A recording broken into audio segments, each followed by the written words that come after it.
Halo teman-teman semua, setelah di video sebelumnya gue ngerangkum seri Shichin 1-5, sekarang tiba seri Shichin yang terakhir, yaitu yang ke-6. Bagaimana misteri di balik seri terakhir ini? Mari kita mulai ceritanya. Film dibuka dengan kilas balik masa lalu Orhan. Di Shichin 3, Orhan mempunyai dosa besar karena menculik anak jin dari alam gaib ke alam manusia. Sekarang Orhan sedang mencari jati dirinya. Dia ingin bertobat dan meninggalkan dunia hitam sepenuhnya. Terlihat di sebuah danau, Orhan mengambil sebuah kotak. Ia menghangatkan badan dan tiba-tiba sosok ibunya muncul dan berkata, "Dosa besarmu menyakitiku." Ia tersadar dan terus meminta ampunan kepada Tuhan. Orhan beranjak dan melihat kotak misterius dalam mimpinya masih utuh. Di suatu malam di sebuah rumah, keluarga ini terlihat sedang menikmati makan malam. Seorang kakek bernama Burhan nampak bahagia bersama menantunya bernama Turkan. Adik Turkan bernama Canan juga tinggal bersama. Turkan mempunyai 3 orang anak perempuan, Epsun, dan si kembar Damli dan Yagmur. Di sisi lain, di luar rumah Burhan, seorang wanita terlihat sedang mengendap-endap masuk ke dalam. Ia ke sebuah ruangan dan menguburkan sebuah benda misterius, di mana benda ini adalah awal petaka keluarga ini. Selepas makan malam, mereka kembali ke kamarnya masing-masing. Di kamarnya, Burhan menatap foto almarhum istrinya. Burhan sangat merindukan sosok istrinya. Begitu juga dengan Epsun. Sebelum tidur, ia dibawakan segelas susu oleh ibunya. Semua tampak normal, hingga saat larut malam, Epsun yang sedang tidur dikagetkan dengan sosok yang mengerikan di depan jendela. Seketika Epsun dibawa ke alam lain dan melihat semua keluarganya sedang menatap seram ke arah dirinya. Sama halnya dengan Burhan, ia tiba-tiba dibangunkan dengan suara almarhum istrinya. Entah sadar atau tidak, Burhan tiba-tiba memotong-motong silet. Potongan silet itu lalu ditaruh di atas sabun. Burhan lalu memukulkan telapak tangannya. Pada malam itu anak Burhan bernama Yazar sedang bekerja. Ia bercerita kepada temannya, keluarganya sekarang dalam keadaan pelik karena ayahnya akan mewariskan semua hartanya kepada ibu tirinya dan Yazar tidak akan mendapat sepeser pun. Yazar meminta bantuan agar dicarikan seorang pengacara untuk nanti di pengadilan supaya Yazar menerima bagian dari warisan ayahnya. Setelah temannya pergi, lampu di sana tiba-tiba mati. Secara mengejutkan, ia melihat sosok ibu tirinya. Sosok itu lalu tertabrak tumpukan kotak. Yazar menghampirinya. Saat ia tersadar, ia hanya berhalusinasi. Sepulang kerja, Yazar bercerita tentang masalah warisan kepada istrinya. Turkan mencoba menenangkan Yazar. Hingga di tengah malam, Turkan mendengar suara dari kamar si kembar. Di kamarnya si kembar tidak ada. Hingga Turkan sampai mencari keluar. Turkan lalu bertemu si kembar di sebuah ruangan. Di sana, si kembar yang memakai topeng kelinci terlihat sedang bermain dengan Epsun. Tapi itu hanyalah sebuah mimpi. Berpindah ke cerita Orhan, Orhan lalu melakukan sebuah ritual agar tidak ada sosok yang menghantuinya lagi. Tapi sekilas, Orhan melihat sosok Epsun. Masih menjadi tanda tanya besar di benak Orhan, siapa anak perempuan ini? Untuk kedua kalinya, Yazar di pabriknya diteror lagi. Ia melihat seorang perempuan yang sedang menangis. Ia menghampirinya dan betapa kagetnya Yazar saat melihat sosok Canan dengan wajah yang menyeramkan.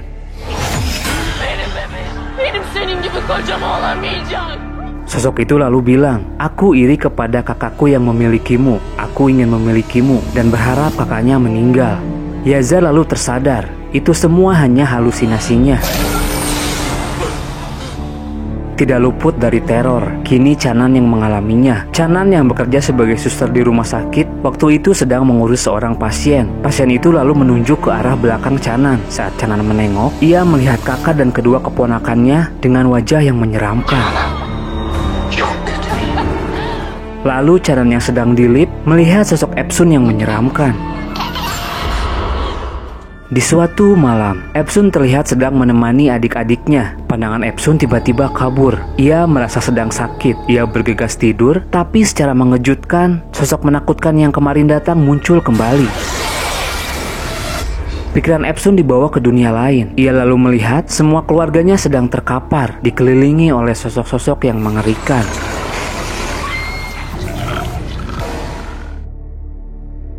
Turkan kini tidak mengerti dengan apa yang dia alami. Tak lama temannya menelpon. Turkan lalu bercerita bahwa ia mempunyai sebuah firasat buruk ke depannya. Dan di belakang Turkan, Epsun ternyata sedang memandang ibunya dengan sorot mata yang berbeda. Entah sadar atau tidak, Epsun lalu pergi ke sebuah ruangan di lantai bawah dan ia menemukan sebuah jimat yang terkubur. Dan seketika, tatapan Epsun berubah lebih menyeramkan. Epsun lalu berada di sebuah rumah. Di sana, ia didampingi oleh sosok kakek-kakek. Epsun lalu menghasut kakek-kakek itu agar membunuh wanita di belakangnya yang sedang menangis ketakutan. Sosok Epsun berkata kepada wanita itu, ia tidak akan mendapatkan warisan dari kakeknya. Si ibu ini ternyata adalah ibu tiri Yazar yang menginginkan semua warisan Burhan. Si ibu yang ketakutan lalu mendatangi paranormal dan berkata, kenapa santet yang ia kirim berbalik menyerangnya. Dan ternyata si ibu inilah yang menguburkan jimat di rumah Burhan. Paranormal itu lalu berkata, ada sosok yang lebih menyeramkan saat santet itu dikirim. Si ibu kembali ke tempat ia mengubur jimat. Sontak ia kaget melihat jimatnya yang sudah hilang dan sosok Epsun yang menyeramkan lalu muncul. Setelah jimat itu dipegang sosok Epsun, kejadian-kejadian ekstrim semakin hari semakin mengerikan. Chenan yang sedang tidur di kamarnya dibangunkan dengan suara dari dalam lemari. Epsun di tempat lain hanya tersenyum. Kemudian dengan jimat itu, Epsun memanggil-manggil nama kakeknya. Suara itu ternyata sampai di alat bantu pendengaran kakeknya. Kakeknya terbangun, sosok itu lalu menyerangnya. Dan secara tidak sadar, si kakek membungkus kepalanya sendiri dengan plastik hingga meregangkan nyawa. Berpindah ke cerita Orhan, setiap malam ia masih saja diganggu oleh sosok jin yang menyerupai ibunya. Dan paginya, Orhan lalu memutuskan untuk berziarah ke kuburan ibunya. Di tempat yang sama, pada pagi itu kakek Epsun juga dikubur. Orhan lalu melihat sosok Epsun dari jauh. Orhan menyadari Epsun sekarang tengah dirasuki jin. Malam paling mencekam pun tiba. Epsun sudah berada di lantai bawah dengan jimatnya. Ia kini meneror Chanan. Saat Chanan lagi bekerja, di sebuah ruangan, Chanan dikagetkan dengan sosok kakaknya, si nenek dan Epsun. Chanan pun meregangkan nyawa dengan tragisnya. Teror berlanjut kepada Turkan. Malam itu, ia sedang menginap di temannya. Sebuah mimpi buruk menghampiri Turkan dan melihat si kembar di pinggir sumur. Turkan mengejarnya. Si kembar lari ke sebuah gedung. Turkan lalu mengikutinya. Suasana mencekam terasa di sana. Turkan lalu melihat sosok di balik selimut. Ia yang penasaran lalu membukanya. Dan betapa kagetnya Turkan saat melihat sosok Epsun yang menyeramkan. Sosok itu menyerang Turkan hingga Turkan meregangkan nyawa. Orhan terus memikirkan nasib Epsun sekarang. Di satu sisi ia ingin membantunya, tapi di sisi lain Orhan tidak ingin lagi berhubungan dengan dunia jin. Orhan yang bimbang lalu mendatangi seorang ulama. Ulama itu lalu memberinya nasihat. Hati Orhan kini sudah tidak ragu lagi. Di rumahnya ia membuka kotak misterius itu yang di dalamnya ternyata berisikan pakaian almarhum istrinya. Orhan ternyata selama ini belum sepenuhnya merelakan kematian istrinya. Tapi kini Orhan sudah menemukan jati dirinya dan membakar semua kenangan tentang istrinya. Orhan lalu berniat untuk menolong Epsun. Dengan ilmunya Orhan berhasil menemukan kediaman Epsun. Di lantai bawah mereka bertemu. Orhan berkomunikasi dengan jin itu. Orhan bertanya, apa yang akan kau lakukan dengan tubuh anak ini? Jin itu berkata, aku akan menyiksanya dan membawanya ke alam gaib. Orhan marah. Dia bertanya lagi, kejahatan apa yang dilakukan anak ini? Dan fakta sebenarnya atas kejadian janggal ini pun terungkap. Dengan menggunakan jati diri Epsun, jin itu bercerita, saat umur 3 tahun, Epsun sudah tidak memiliki keluarga. Lalu suatu hari, Turkan dan Yazar datang untuk mengangkatnya anak. Mereka sangat mencintai Epsun, begitu pula sebaliknya. Tapi setelah kelahiran si kembar, sikap Turkan berubah. Sampai di titik, Turkan ingin menyingkirkan Epsun tanpa Epsun sadari. Dan niat Turkan didukung oleh Chanan. Turkan kerap memberi bubuk timbal pada makanan dan minuman Epsun. Secara perlahan bubuk itu akan merusak tubuh Epsun dan membunuhnya secara bertahap. Dan parahnya lagi, pada malam itu ibu tiri Yazar mengirim santet untuk Yazar. Tapi santet itu malah merasuki Epsun. Tidak sengaja sebuah gerbang gaib terbuka, lalu mengundang jin yang lebih jahat. Jin itu mempunyai tujuan untuk membunuh semua orang. Orhan kaget mendengar fakta itu. Segala perkataan Orhan tak mampu untuk mengusir jin dari tubuh Epsun. Sehingga dengan ilmunya, Orhan kini terpaksa harus mendatangi alam jin itu.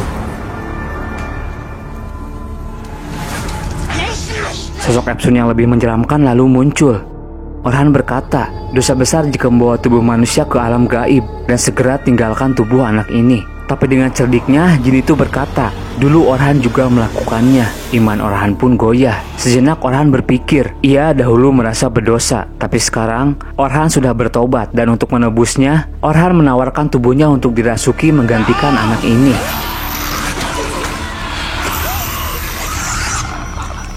Seketika, jin itu lalu merasuki tubuh Orhan. Orhan dengan segala keyakinannya terus berdoa dan meminta pertolongan. Ia berusaha keras melawan hasutan jin pada tubuhnya. Orhan yang kini sudah menemukan jati dirinya, lalu tidak terlena dengan hasutan jin tersebut. Dan jin itu pun berhasil dikalahkan oleh Orhan. Jimat itu pun pecah dan Epsun telah sadar dan terlihat bahagia.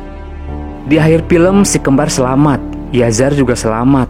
Yazar dan Epsun lalu menjemput di rumah temannya Turkan. Mereka berempat kini hidup bahagia. Orhan kini sudah menemukan jati dirinya. Ia bertekad untuk membantu orang lain yang terkena sihir. Dan film pun berakhir di sini. Terima kasih buat teman-teman yang udah nonton video ini sampai habis. Bagaimana pendapat kalian tentang film ini? Tulis di kolom komentar. Jika kalian suka dengan channel ini, bantu channelnya agar terus berkembang. Oke, segitu aja. Mohon maaf jika ada salah-salah kata. Gue pamit dan sampai jumpa di video berikutnya.